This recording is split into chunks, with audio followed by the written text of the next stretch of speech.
basta somente você não ser racista. Você também tem que ser antirracista. Olá pessoas, sejam todos bem-vindos ao meu canal. Este é mais um vídeo. E hoje a gente vai falar sobre uma série que eu particularmente acho muito linda, muito triste também. Hoje vamos falar sobre Olhos que Condenam. Olhos que Condenam é uma minissérie disponível na Netflix que tem apenas uma temporada e 4 episódios e que todos têm duração de mais de 1 hora. É um drama real que relata a história de 5 garotos negros. Foi dirigido e criado por Ava DuVernay.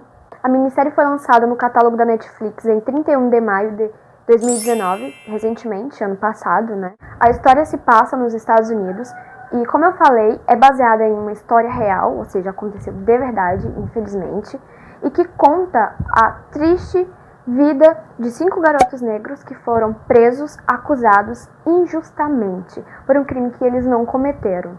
Além de relatar o drama sofrido por esses adolescentes, eles também mostram como o Estado é falho e racista. E assim, gente, sinceramente, não existe série, filme ou livro que relate tamanha injustiça sofrida por esses adolescentes. O quanto essas pessoas sofreram e o quanto foi, sabe, um impacto tão grande, tanto para essas pessoas, para os adolescentes, quanto para a família deles, né? Então não há nada que compare o sofrimento que os 5 do Central Park sofreram e sentiram na pele. O caso ocorreu em 19 de abril de 1989, né? Era primavera e tudo mais. E quando um grupo de jovens, com aproximadamente 30 pessoas, saíram para irem ao Central Park. Assim, naquela noite, uma série de delitos, né, estavam acontecendo ali no Central Park. Muitos jovens estavam atacando corredores, ciclistas, né, as pessoas que estavam ali passeando no Central Park. E assim, né, claro que alguns saíram realmente para cometer essas infrações, né, no intuito mesmo de cometer essas infrações, só que outros jovens saíram simplesmente para se descontraírem, se divertirem, se encontrarem com os amigos. Porém, devido a essa série de delitos que estava acontecendo, algumas pessoas acionaram a polícia e eles acabaram indo até o Central Park, e quando eles chegaram lá, né, eles encontraram o corpo de uma corredora chamada Patrícia Miele, né, que por ali estava passando e foi brutalmente agredida e violentada sexualmente, né? Ela foi estuprada. E que ela tinha sido deixada ali para morrer. Então assim, gente, juntando os fatos, né? Na verdade, juntando os acontecimentos, né? Uma coisa meio que se conectava com a outra, né? Jovens negros no Central Park, né? Cometendo diversas infrações, roubando, agredindo ciclistas, né? Corredores. E aí a polícia chega ao local e encontra o corpo de uma mulher jogado, né, deixado ali para morrer. O que acontece? Né? Eles ligam meio que os pontos. Então, eles associaram esse crime com os 30 jovens negros que estavam cometendo essas infrações lá no Central Park. Devido a isso, né, os jovens eles foram prestar depoimento. O primeiro episódio relata como tudo aconteceu e como 5 adolescentes negros de 14 a 16 anos de idade foram indiciados e levados a prestar depoimento. Ou seja, esses 5 adolescentes negros foram indiciados como principais suspeitos de terem cometido o ato, né, violentado e estuprado, né, agredido e deixado a corredora ali para morrer. Os adolescentes eles foram oprimidos e meio que obrigados a falar o que eles deveriam falar. Então, eles foram oprimidos pelos policiais e pela promotora Linda, que a qualquer custo queria culpá-los. Kevin Richard, Raymond Santana, Youssef Salami e Anthony McCray passaram mais de 40 horas dentro da delegacia prestando depoimentos sem o acompanhamento dos pais ou de um responsável e também sem o acompanhamento de um advogado, onde a gente já vê aí uma falha tremenda, né? Adolescentes sem acompanhamento de pais ou responsável, né, ou simplesmente de um advogado, menores de idade, dentro de uma delegacia, passando mais de 40 horas prestando depoimentos, sem poderem ir tomar água, ir ao banheiro ou simplesmente comer. E assim, como os meninos, eles não estavam dando a resposta que os policiais queriam, eles começaram a fazer então um famoso joguinho, colocando a culpa um no outro, dizendo que, por exemplo, o Kevin estava acusando o Youssef e o Andrew estava acusando o Kevin, né? Aquele jogo de que, mas Ciclano falou que você foi o culpado, foi você quem violentou a corredora. Mas Ciclano falou que foi você. Mas Beltrano falou que viu você na cena do crime. E detalhe, gente, os garotos nem se conheciam. Sério, eles nunca nem tinham se visto, nunca tinham, eles não tinham noção do que estava acontecendo, eles não sabiam quem era quem, né? Até porque eles não eram amigos, eles não se conheciam até então. E também, uma coisa que vale ressaltar é que muitos deles nunca nem ouviram a palavra estupro, né? Eles não sabiam o que era estupro. O Kevin, por exemplo, não sabia o que era estupro. E muitos dos adolescentes nunca nem tiveram relações sexuais. Então eles não faziam a mínima ideia do que estava acontecendo, né? E eles também não tinham noção sobre o caso da corredora, porque não foram eles que cometeram o crime, né? A gente vê de cara que não foram eles, né? A polícia fez de tudo para incriminá-los e, gente, é terrível. Como as histórias não estavam se cruzando, né? Nada que um falava batia com o que o outro falava. Os policiais, vendo que as histórias não estavam se cruzando, né? O que um falava não tinha nada a ver com o que o outro falava. E assim, né? Até porque eles não se conheciam e até porque eles nem estavam na cena do crime, eles, né, eram inocentes. Então eles não sabiam. E a polícia, pra meio que ter uma história concreta, o que acontece? Tinha um amigo do Youssef que foi acompanhar ele na delegacia, o Carl Wise, né, que simplesmente nem estava no dia do crime, ele nem tinha ido ao Central Park, e ele também só foi acompanhar o amigo Youssef na delegacia. E aí ele só foi acompanhar o amigo da delegacia e ele acabou sendo iniciado como um outro suspeito do crime. E aí entra o quinto jovem, né, que até então era 4, né, e aí ele entra na lista de suspeito, né, como o principal, na verdade. E assim, gente, por que estava acontecendo isso?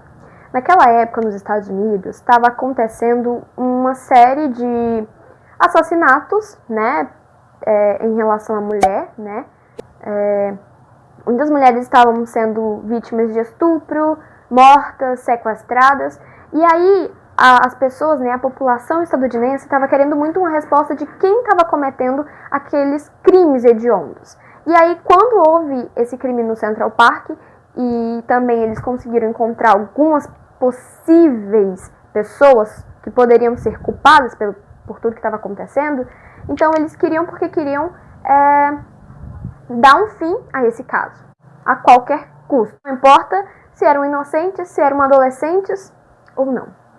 No segundo episódio, ocorre o julgamento, né, e a condenação deles, mesmo sem haver provas concretas, mesmo que as histórias não estavam se cruzando, mesmo que não tivesse DNA, né, o sêmen que foi encontrado na corredora não era compatível com o DNA de nenhum dos 5 adolescentes, né, e mesmo eles dizendo que foram coagidos e oprimidos pela polícia. Ressaltar também que a mídia foi uma das grandes responsáveis para que o caso, né, para que esses adolescentes fossem condenados e levados à prisão. O que foi péssimo para o julgamento, né, porque como a mídia estava muito em cima, então repercutiu muito. O New York Times estava noticiando tudo que estava acontecendo no caso, né, estava dando todas as informações sobre o que estava acontecendo, o que ia acontecer com os adolescentes. O Donald Trump também fez meio que todo um auê, dizendo que esses adolescentes eles deveriam ser levados à pena de morte. E assim, gente, tem muitas pessoas que ainda ficam se perguntando: mas o porquê que eles estavam acusando uns aos outros? Por que eles disseram algo que eles não tinham feito? Eu também tive esse pensamento quando eu estava assistindo a série. Eu falei assim, meu Deus do céu, por que eles estão fazendo isso? Meu Deus, não faz isso! Se vocês são inocentes, por que vocês estão fazendo isso? Então, assim, respondendo, é porque eles eram adolescentes, eles estavam sem os pais, eles só queriam ir para casa. Eles queriam comer, eles queriam tomar água, eles queriam ir ao banheiro e o principal deles, eles queriam ir para casa. Então eles imaginavam, se eu falar o que a polícia quer ouvir, eles vão me deixar embora. Se eu disser o que a polícia quer que eu diga, eu estarei livre. Eu vou para casa, entendeu? O pai do Andrew, né, os pais do Andrew, na verdade, foram os únicos que acompanharam, né, os únicos responsáveis que acompanharam, né, o adolescente, né, um dos adolescentes, que foi o Andrew, né, o filho deles. E aí, o pai, certa hora, disse pro Andrew que era para ele dizer que ele era culpado, era para ele dizer que ele tinha feito. O pai do Andrew falou para ele que era para ele dizer para a polícia o que eles queriam ouvir. E foi o que o Andrew fez, né? Falou o que a polícia queria ouvir, que ele era culpado, que ele tinha feito, e ele acusou outra pessoa, enfim. O terceiro episódio foca como era a vida sofrida desses adolescentes dentro do reformatório e logo após dentro da prisão. E mostra também como foi todo o sofrimento deles quando eles tentaram se readaptar dentro da sociedade, né? Quando eles foram libertos, né? Como eles tiveram que se readaptar e como estava sendo difícil, porque as pessoas ainda julgavam muito eles, né? Acreditavam que eles realmente tinham cometido aquele crime.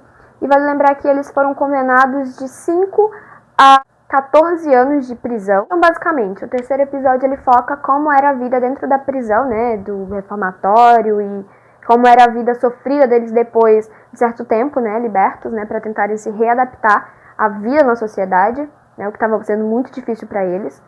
E assim, mostra a vida deles como foi muito dura, né, desses 4 jovens, né, que foi o Andrew, o Kevin, o Raymond e o Youssef. O Corey não aparece no terceiro episódio, ele vai aparecer lá no 4º episódio. No 4º episódio, ele é voltado, né, ele é centrado no personagem do Corey Wise, né, então o 4º episódio ele vai falar sobre como foi dura e árdua a vida do Corey, que foi o único adolescente de 16 anos completos que foi condenado. E ele não passou pelo reformatório, ele foi direto para a prisão de adulto. Quem não sabe, lá nos Estados Unidos, a maioridade penal é de 16 anos completos. Como o Corey ele tinha 16 anos completos, ele já foi logo para a prisão de adulto. O Corey foi uma das pessoas que mais sofreram, né?